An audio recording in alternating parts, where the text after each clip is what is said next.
In this connection, it should be pointed out that imagination may play a dual role in human behavior. It can lead a person either toward or away from reality.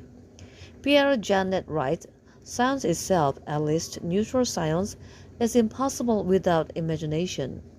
Isaac Newton used imagination to see into the future, and Cuvier into the past. The great hypotheses that gives rise to great theories are the offspring of imagination. However, Pascal was also fully justified in calling imagination a sly teacher.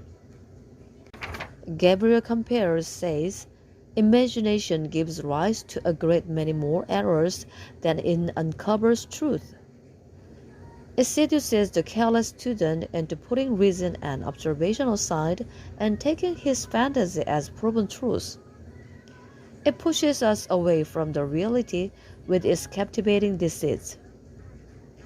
As Nicholas Malebranche somewhat strongly puts it, imagination is the spoiled child who brings disorder into the house. The adolescent period is particularly susceptible to such dangerous aspects of imagination. To satisfy oneself in imagination is extremely easy, and the retreat into dreaminess, escape into an imagined world, often distracts the focus and efforts of adolescents from the real world. Certain authors have even hypothesized that the development of dreaminess and the isolation, withdrawal, and self-absorption associated with it are an essential feature of this age. It would be more accurate to say that all these phenomena constitute the shadowy side of this age.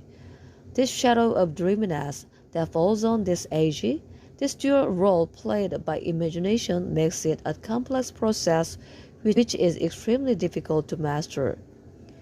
If a practicing teacher, writes Gross, wishes to properly develop the valuable capacity of creative fantasy, he faces a real challenge that of breaking this wild and skittish horse of noble origin and adapting it to the service of good.